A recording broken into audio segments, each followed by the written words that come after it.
Hello, this is Sangeeta, and today we are going to discuss the last poem of the Lucy series by William Wordsworth, and that is I Traveled Among Unknown Men. But before we go through the text, let's just quickly discuss about the poet as well as the poem itself. So, the poet William Wordsworth was born in 1770 and was died in 1850. He was born in Cumberland, in particularly Cockermouth, Cockermouth, which is situated in the Lake District of Northwest England. And that is why he is also called Lake Poets of England along with Robert Southey and Samuel Taylor Coleridge. And he also became the Poet Laureate of England after Robert Southey.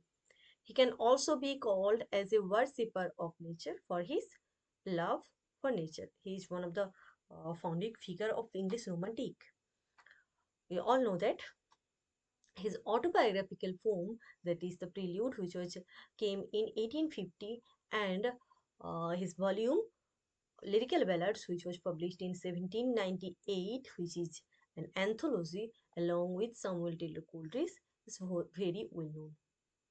This is the last poem of Wordsworth's Lucy series, as I have already told that the poem was composed after the poet had spent time living in Germany in 1798. It was originally intended for the Lyrical Ballads anthology, but it was first published in poems in two volumes in 1807.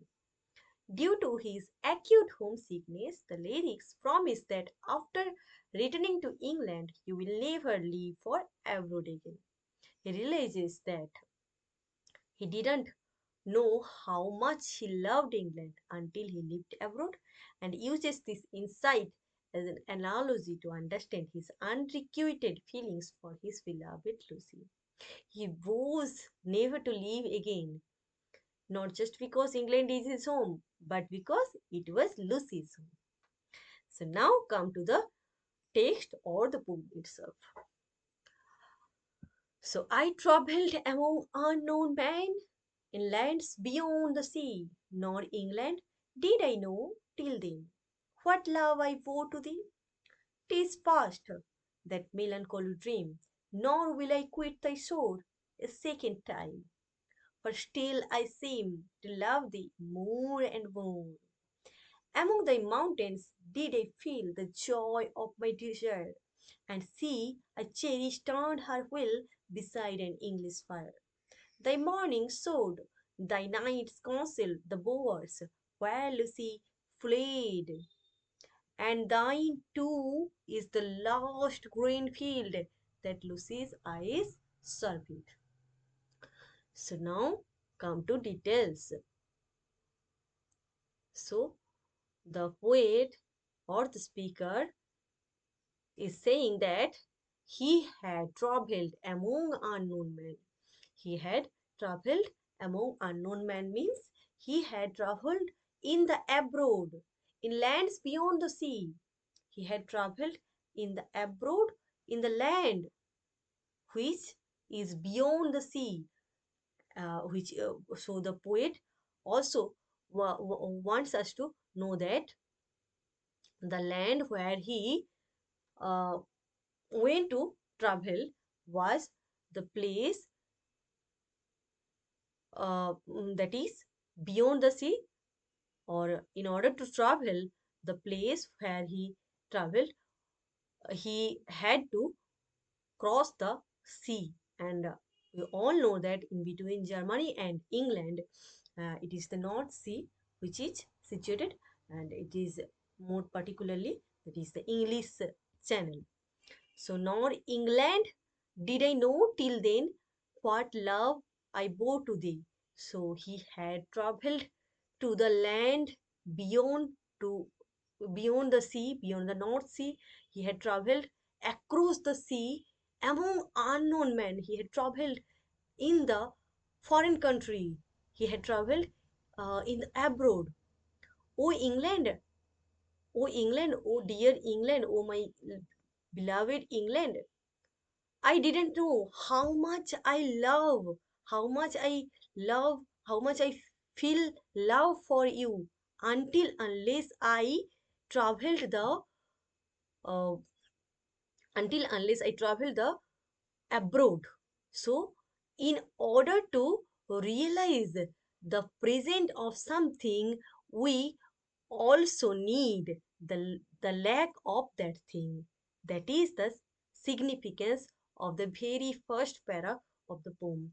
Like we also do not uh, understand the value of something or someone until unless we uh, well, until unless we are until unless they are away from us, or things that or someone who leave us, or until unless they stay away, they go away from us. So that is the main thing which the poet wants us to know, that he has he has finally realized his love for his country England after he had traveled abroad. He has he has failed the love which he bear for the country England, and he is now feeling homesickness for his country. So it is past that melancholy dream, nor will I quit thy shore a second time. So the time has the traveled which he made was past now, or is just is over now. It is like a melancholy or sad dream to the poet or the speaker. So the poet made a promise to himself that he will not going to quit, or he will not going to leave his motherland for a second time from now onwards, from this time. For still I seem to love thee more and more, because he uh, he has ultimately he has finally realized that he has to love more and more of his country. He is feeling, after returning from the abroad, he is feeling more and more love for his own country. Among thy mountains did I feel the joys of my desire, and see I cherish turned her wheel beside an English fire.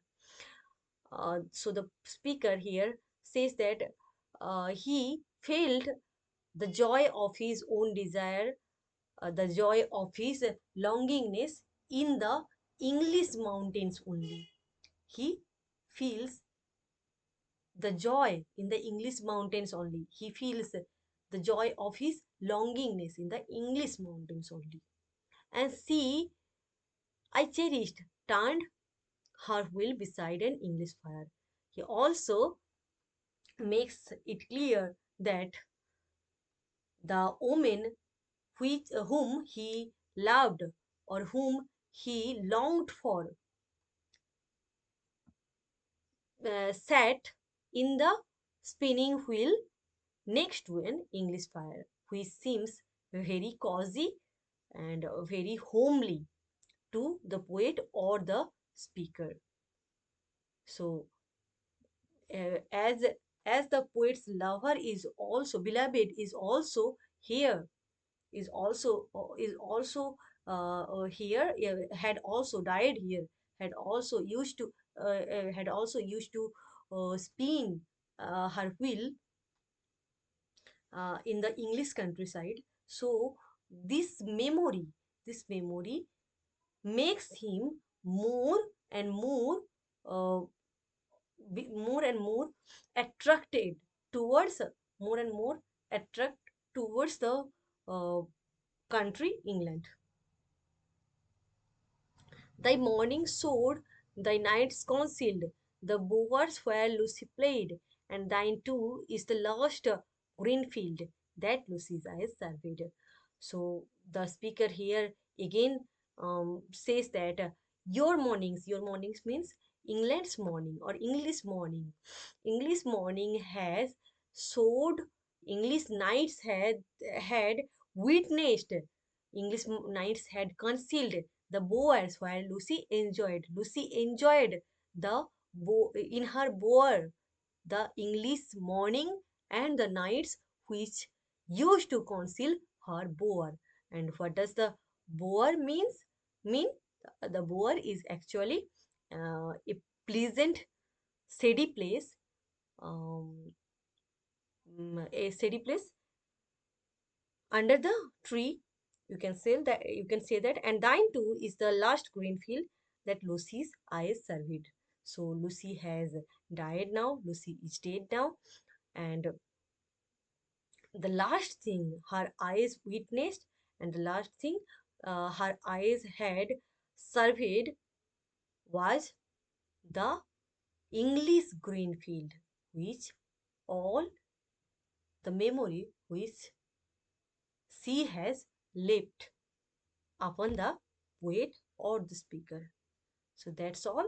So the whole theme of the poem can be can be seen that throughout the poem the poet has discussed about the homesickness, love for motherland, as well as memory for his um, memory for his beloved memories of his beloved, memories of his country motherland when he once left his country, as well as grief for his beloved Lucy. And that's all. So if you so this is the last poem of the Lucy series. So if you find something helpful in my video, do not forget to like, share, and subscribe my channel. And also do not forget to comment to let me know that if I can improve, if I can improve, because I am just a beginner in this field. So do not forget to comment as well. And also, if you need help regarding these topics, you can contact to me. I will provide the details in the description video. So that's all. Thank you.